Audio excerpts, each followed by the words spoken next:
पांच कृत्यों का प्रतिपादन, प्रणव एवं पंचाक्षर मंत्र की महत्ता, ब्रह्मा विष्णु द्वारा भगवान शिव की स्तुति तथा उनका अंतर्धान। ब्रह्मा और विष्णु ने पूछा, प्रभो, सृष्टि आदि पांच कृत्यों के लक्षण क्या हैं? हम यह दोनों को बताइए। भगवान शिव बोले, मेरे कर्तव्यों को समझना अत्यंत गहन है, तथापि मैं कृपा पूर्वक तुम्हें उनके विषय में बता रहा हूँ। ब्रह्मा और अच्युत, सृष्टि, पालन, संहार, तिरोभाव और अनुग्रह, ये पांच ही मेरे जगत संबंधी कार्य हैं जो नित्य सिद्ध है। संसार की रचना का जो आरंभ है उसी को सर्ग या सृष्टि कहते हैं। मुझसे पालित होकर सृष्टि का सुस्थिर रूप से रहना ही उसकी स्थिति है, उसका विनाश ही संहार है। प्राणों के उत्क्रमण को तिरोभाव कहते हैं। इन सब से छुटकारा मिल जाना ही मेरा अनुग्रह है। इस प्रकार मेरे पांच कृत्य हैं। सृष्टि आदि जो चार कृत्य है वे संसार का विस्तार करने वाले हैं। पांचवा कृत्य अनुग्रह मोक्ष का हेतु है। वह सदा मुझ में ही अचल भाव से स्थिर रहता है। मेरे भक्तजन इन पांच कृत्यों को पांचों भूतों में देखते हैं। सृष्टि भूतल में, स्थिति जल में, संहार अग्नि में, तिरोभाव वायु और अनुग्रह आकाश में स्थित है।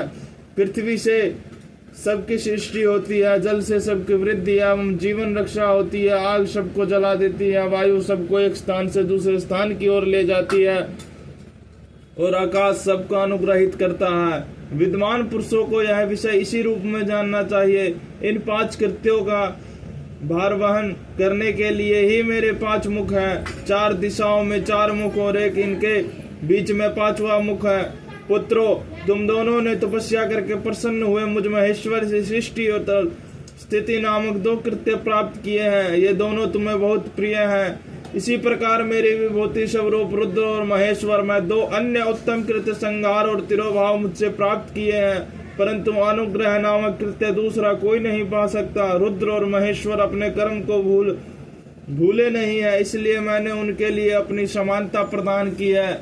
वे रूप, वेश, कृत्य, वाहन, आसन और आयुध आदि में मेरे समान ही है। मैंने पूर्व काल में अपने स्वरूप भूत मंत्र का उपदेश किया है, जो ओंकार के रूप में प्रसिद्ध है। वह महामंगलकारी मंत्र है।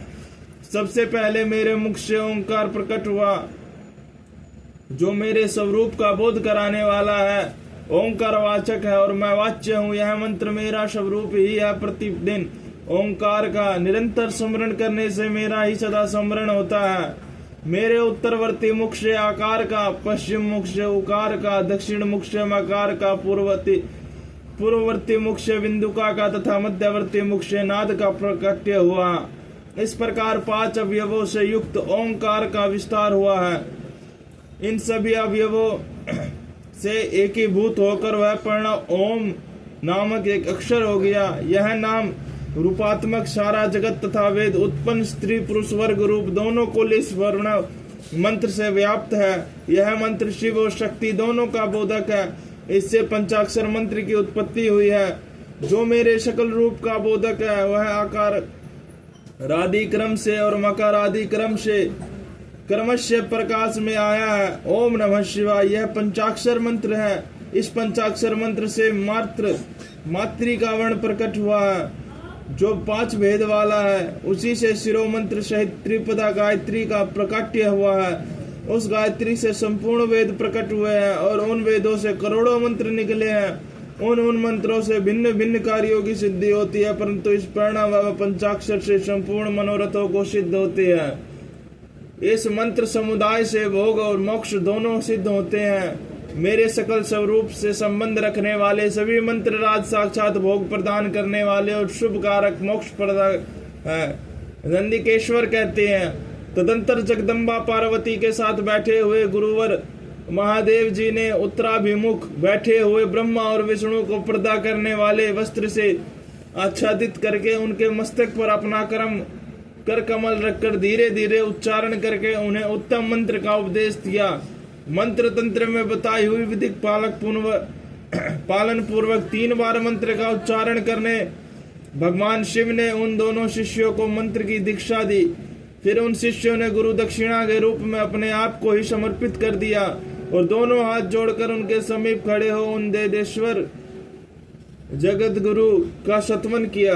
ब्रह्मा और विष्णु बोले, प्रभु आप निष्कल रूप है, आपको नमस्कार है। आप निष्कल तेज से प्रकाशित होते हैं, आपको नमस्कार है। आप सबके स्वामी हैं, आपको नमस्कार है। आप सर्वात्मा को नमस्कार है, अथवा सकल स्वरूप आप महेश्वर को नमस्कार है। आप प्रणव के वाच्यार्थ है, आपको नमस्कार है। आप प्रणव लिंग वाले हैं, आपको नमस्कार है। सृष्टि पालन संहार तिरोभाव और अनुग्रह करने वाले आपको नमस्कार है। आपके 5 मुख, आप परमेश्वर को नमस्कार है। पंच ब्रह्मा स्वरूप पंच कृत्य वाले आपको नमस्कार है। आप सबके आत्मा है, ब्रह्मा है। आपके गुण और शक्तियां अनंत है, आपको नमस्कार है। आपके सकल और निष्कल 2 रूप है। आप सदगुरु एवं शंभु है और आपको नमस्कार है।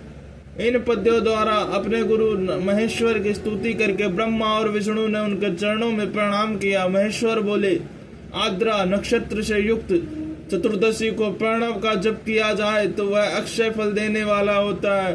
सूर्य की संक्रांति से युक्त महाआद्रा नक्षत्र में एक बार किया हुआ प्रणव जप कोटि गुने जप का फल देता है।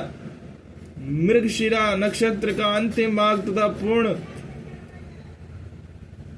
पुनर्वसु का आदि भाग पूजा, होम और तर्पण आदि के लिए सदा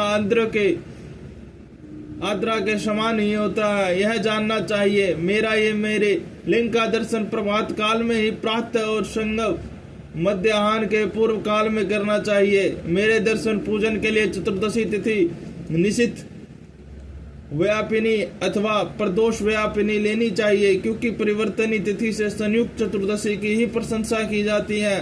पूजा करने वालों के लिए मेरी मूर्ति तथा लिंग दोनों समान है, फिर भी मूर्ति की अपेक्षा लिंग का स्थान ऊंचा है। इसलिए मोक्ष पुरुषों को चाहिए कि वे मूर्ति से भी श्रेष्ठ समझकर लिंग का ही पूजन करें।